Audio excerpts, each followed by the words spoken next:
bila mana kita menyikapi permasalahan atau kasus itu muncul, tentu yang kita harapkan itu penyelesaian yang terbaik, kan begitu?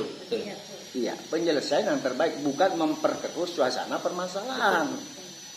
Nah, maka dari itu, sebelum kita mengambil keputusan, tentu kita pelajari lebih dulu kasus-kasus yang terjadi. Ya, kalau kita langsung mengeksekusi, mengambil keputusan tanpa harus menganalisa atau mempelajari dulu, maka nanti akan menghasilkan sebuah keputusan yang kurang tepat atau kurang mengenal sasaran. Tentu menyikapi permasalahan atau kasus itu, saya selaku kepala sekolah tentu mengevaluasi, mempelajari kasus yang terjadi. Setelah kita pelajari kasus yang terjadi itu, barulah kita renung, barulah kita pikir, mempergunakan hati nurani, mempergunakan kita pikiran yang jernih, barulah kita mengambil sebuah keputusan. Nah, sama-sama bagus, menurut saya sama-sama bagus. Lantas, kalau saya mengambil yang Pak Edwin, Bapak Heril, pasti akan memiliki rasa ketidakpuasan. Kalau saya mengambil usulan Bapak Heril, maka Bapak Edwin akan merasa tidak puas dengan kebijakan saya. Biar puas itu bagaimana? Sama-sama diambil, karena kedua-duanya sama bagus. Tapi kita mengatur waktu. Begitu. Contoh yang seperti ini, meraih kejuaraan tingkat nasional atau internasional itu tidak segampang membagikan telapak. Disinilah mindset kita sebenarnya harus berubah. Jangan memperhubungkan mindset pola pikir era kolonial, ya kan? Nah, tentu kita harus ada perhatian khusus kepada anak ini karena dia telah membawa nama harum sekolah, bukan sekolah, bahkan kabupaten, bahkan bisa provinsi dan begitu. Tentu ada perhatian secara khusus. Kadang anak bodoh, nggak seberapa pintar, tapi etikanya bagus. Cara berpakaian bajunya bagus, cara ngomongnya bagus. Kalau saya waktu jadi guru, saya nggak segan-segan. Betul sekali. Kan begitu. Karena menilai siswa itu dinilai dari seluruh aspek, dari ujung rambut sampai ujung. Kalau misalnya ada beberapa mapel yang perlu kita angkat, karena nilai itu haknya guru. Haknya guru. Jangan sampai merubah tanpa sepengetahuan guru. Itu guru. Haknya guru. Ya.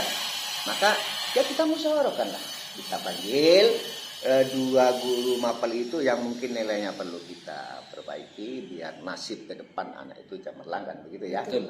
Ya kita musyawarah. Yang paling efektif di dalam mengambil sebuah keputusan sebenarnya tergantung pada duduk permasalahan. Ya kan? Karena ada kebijakan kepala sekolah, ya, ada kebijakan kepala sekolah tentu harus melibatkan orang lain. Ya, bisa wakil kepala sekolah, bisa komite, bisa wali dan segala macam. Ada juga kebijakan kepala sekolah yang tanpa harus melibatkan pihak-pihak lain. Hak otonom kepala sekolah. Cuman di dalam mengambil sebuah keputusan itu kita pertimbangkan antara manfaat dengan mudarat. Ya. Kan begitu. Betul. Egonya jangan dikedepankan. Ya. Kalau kita mengedepankan ego, itu urusan hak saya, tapi mengenyampingkan manfaat dan mudarat, maka keputusan yang kita akan ambil itu nanti tidak akan bermanfaat. Yang menjadi tantangan itu bila mana permasalahan kasus itu sudah menabrak aturan. Aturan sudah ada seperti ini, kemudian kita tabrak, muncullah sebuah kasus, itu tantangan. Ya, nah, kasus yang seperti ini butuh waktu, proses yang cukup lama, ya, butuh minta pertimbangan kepada pihak-pihak yang terkait untuk mengambil sebuah keputusan. Itu diantara yang kami lakukan.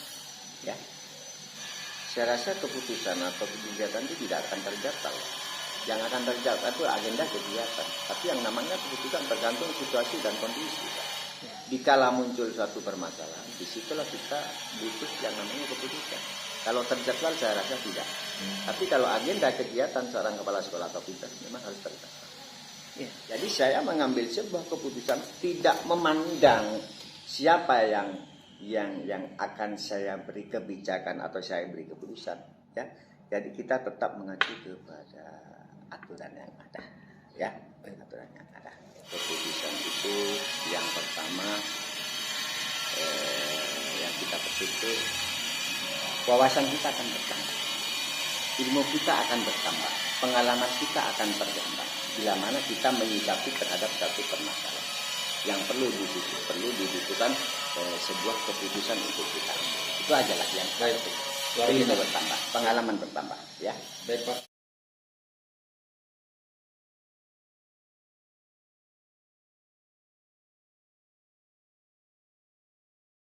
Di sekolah kita banyak sekali kasus-kasus yang ya bersinggungan dengan hal seperti itu, terutama itu pada kehadiran siswa. Siswa di daerah pinggiran itu tidak seperti di kota, datangnya pagi, tertib. Tapi kalau di pinggiran kadang-kala datangnya agak siang, kadang-kala juga kehadirannya minim. Nah, saya untuk mendapatkan persoalan itu tentu dengan mengumpulkan beberapa teman yang berkepentingan, di antaranya wali kelas maupun juga dari tim pendidikan, serta yang dengan tim-tim yang ya.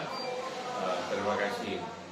Jadi untuk yang berkenaan dengan etika itu kita memang harus hati-hati dalam mengambil keputusan penyelesaiannya. Jadi harus tahu betul apa sebetulnya sebabnya sehingga anak-anak itu menjadi bermasalah. Jadi yang pertama saya minta kepada wali kelas dan BK untuk menelusuri secara pasti apa penyebabnya, misalnya dengan cara komplisit. Nah, dari situ kita akan mengetahui apa latar belakang anaknya, motifnya apa. Nah, setelah ditemukan saya panggil ke sekolah untuk diajak berbicara bagaimana agar permasalahan siswa tidak jarang ke sekolah itu menjadi cepat terselesaikan. Itu berbeda. Kalau yang dilema moral itu yang benar salah ya.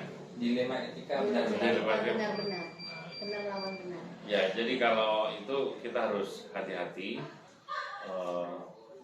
jangan sampai pengambilan keputusan atau penyelesaian itu menyebabkan siswa akan menjadi korban. Nah, jadi untuk itu maka penyelesaian yang terbaik adalah anak yang bermasalah itu kita pertemukan dengan guru wali kelas maupun guru BK-nya, sehingga persoalan-persoalan yang tadinya tidak terungkapkan ke temannya atau ke orang tuanya itu bisa terselesaikan, bisa terungkap masalahnya kepada teman-teman baik wali kelas maupun guru BK.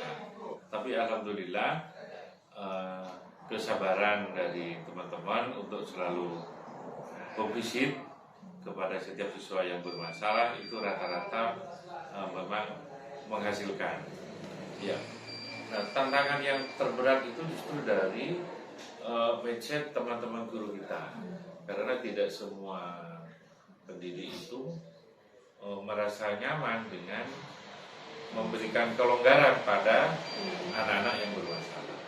Nah, itu kan kadang-kadang ada pendidik itu justru ingin hitam putih. Iya. Nah, jadi kalau sudah bermasalah keluar. Iya, Nah, jadi tantangannya adalah menyamakan persepsi kita semuanya.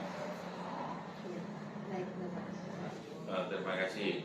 Untuk penyelesaiannya itu karena kejadiannya itu tidak berlangsung secara periodik, kita setelahkan sesuai dengan kasusnya itu.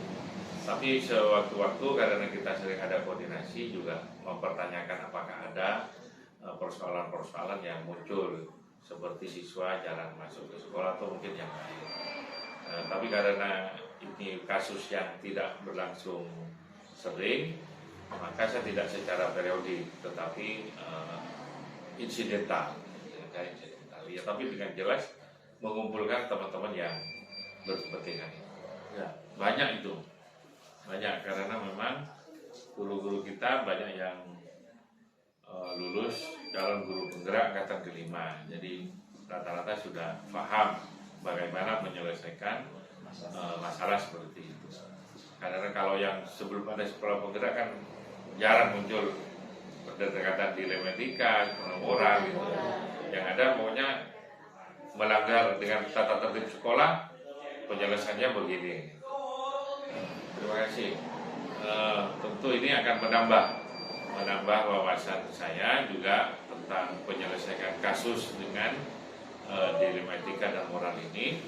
Ini akan menjadi hal yang menarik dan menjadi bekal saya untuk menyelesaikan kasus-kasus berikutnya. Jadi ini juga akan saya sampaikan ke teman-teman yang lain bagaimana menyelesaikan persoalan-persoalan yang ada pada siswa.